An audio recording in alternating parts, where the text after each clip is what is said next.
کو دائیں بائیں سے کم کرنا۔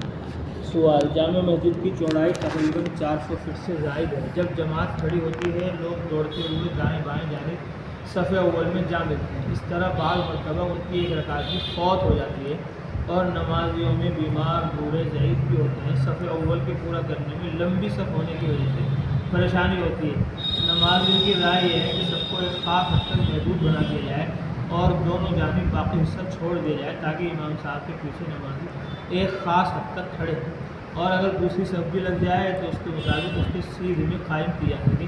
کیا اس کی اجازت ہے؟ فرمایا جو حصہ ایک مرتبہ مسجد بنا دیا گیا ہے دائیں بائیں اس کو مسجد سے خارج کرنے کی تو کسی صورت میں اجازت نہیں، وہ ہمیشہ کے لیے مسجد ہے۔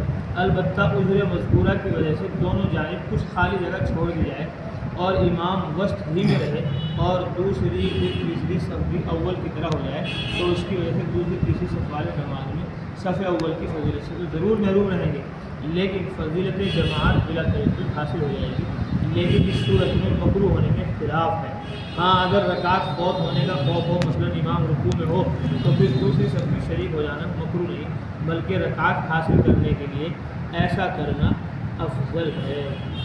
ہاں، اگر رکعت فوت ہونے کا خوف ہو، مثلا امام رکوع میں ہو، تو پھر دوسری صف میں شریک ہو جانا مکروہ نہیں بلکہ رکعت حاصل کرنے کے لیے ایسا کرنا افضل ہے۔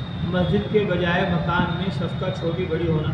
ایک مکان ہے جس میں نماز باجماعت ہوتی ہے، مگر مکانیت کی وجہ سے صفیں چھوٹی بڑی بچھائی جاتی ہیں، تو اس طرح نماز باجماعت و جمعہ پڑھ سکتے ہیں۔ مکان کے رخ پر صفوف کا ہونا ضروری نہیں، جہت قبلہ پر صفوف قائم کی جائیں، اگرچہ مقام بعض چھوٹی بعض بڑی ہو جائیں۔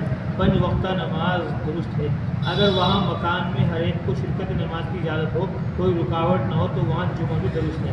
اگر وہاں پر مسجد نہیں ہے تو مسجد بنانے کی کوشش کی جائے۔ جگہ کی تنگی کے سبب پہلی صف چھوٹی ہو دوسری صفیں بڑی پہلی صف چھوٹی ہو دوسری تیسری صفیں بڑی ہو تو حرج نہیں، جائز ہے۔ مسئلہ: امام کو ایسی جگہ کھڑا ہونا چاہیے کہ اس کے شمال و جنوب میں حدود مسجد کے اندر دونوں طرف نمازی برابر ہو۔ یہی حکم برآمدہ و صحن مسجد کا ہے۔ اگر اس مسجد کی محراب بالکل وسط میں ہے اور برآمدہ و صحن میں کسی جانب اضافہ ہے تو اصل مسجد کی محراب کی سیدھ میں برآمدہ و صحن میں کھڑا ہونا ضروری نہیں بلکہ برآمدہ و صحن میں جو جگہ وسط ہو وہاں کھڑا ہو۔ سوال: محلے کی مسجد کے قبضے میں وقف کی ایک زمین ہے۔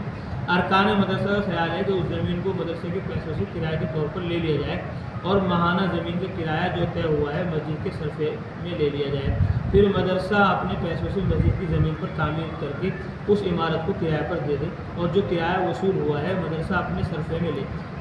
ارباب مدرسے کا خیال ہے کہ زمین پٹے پر معین مدت کے لیے لکھوا لی جائے اور اس پر عمارت بنا کر عام دینے کی صورت کی جائے، تو کیا مدرسے کی ٹرسٹ سے موقوفہ زمین کو پٹے پر لکھوایا جا سکتا ہے؟ جواب: اگرچہ مسجد کو اس موقوفہ افتادہ زمین کی ضرورت فی الحال نہیں ہے، لیکن آئندہ توسیع وغیرہ کے موقع پر ضرورت ہو سکتی ہے اور اس پر مدرسے کا مکان بن جانے کے بعد اس کو حاصل کرنا مشکل ہے اور قانونی اعتبار سے بھی دشوار ہے، اس لیے پٹے پر طویل مدت کے لیے کرایہ پر دینے کی اجازت نہیں ہوگی۔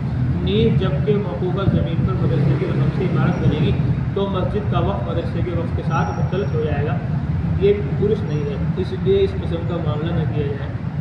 اگر فی الحال افتادہ زمین مسجد کے کسی مصرف کی نہ ہو، نہ آئندہ اس کی ضرورت کی توقع ہو، کرائے کے قابل بھی نہ ہو، بیکار محض ہو، نیز بنائے مسجد متعلقہ مسجد کا حکم نہ رکھتی ہو، تو اہل محلہ کے اتفاق سے اسے فروخت کر کے اس کے بدلے دوسری جگہ خرید لی جائے، بشرط یہ کہ دوسرے کے قبضے میں جانے سے مسجد و نمازیوں کو ضرر اور تکلیف پہنچنے کا اندیشہ نہ ہو۔ مسجد کی بچی ہوئی زمین پر درسگاہ بنانا۔ سوال: مسجد کی بچی ہوئی زمین پر مدرسے کی درسگاہیں اور مدرسین طلباء کے رہنے کے لیے گھر بنا سکتے ہیں یا نہیں؟ جواب: جو جگہ مسجد کی ہے اس میں اگر طلباء کے رہنے یا تعلیم کے لیے عمارت بنائیں تو اس جگہ کا کرایہ مناسب تجویز کر لیا جائے اور مدرسے کی طرف سے وہ مسجد کو ادا کر دیں۔ سوال: جو مسجد مدرسے کے زیر تولیت ہو اس کا انتظام و انصراف مدرسے کے متعلق ہے، مدرسے ہی کی جانب سے امام مؤذن کا تقرر عمل میں آتا ہے، مدرسے کی طرف سے ہی اس کی مرمت وغیرہ پر مصارف کیے جاتے ہیں، کیا مسجد کے تنگ ہو جانے کی وجہ سے اس کی توسیع کے لیے مدرسے کی زمین دے کر مسجد کی توسیع کی جا سکتی ہے؟ جواب: جو زمین مصالح مدرسہ کے لیے ہو اور اہل مدرسے کے نزدیک مسجد کی توسیع کی ضرورت ہو تو اس زمین کو داخل مسجد کر کے توسیع کی اجازت ہے۔ مدرسے کا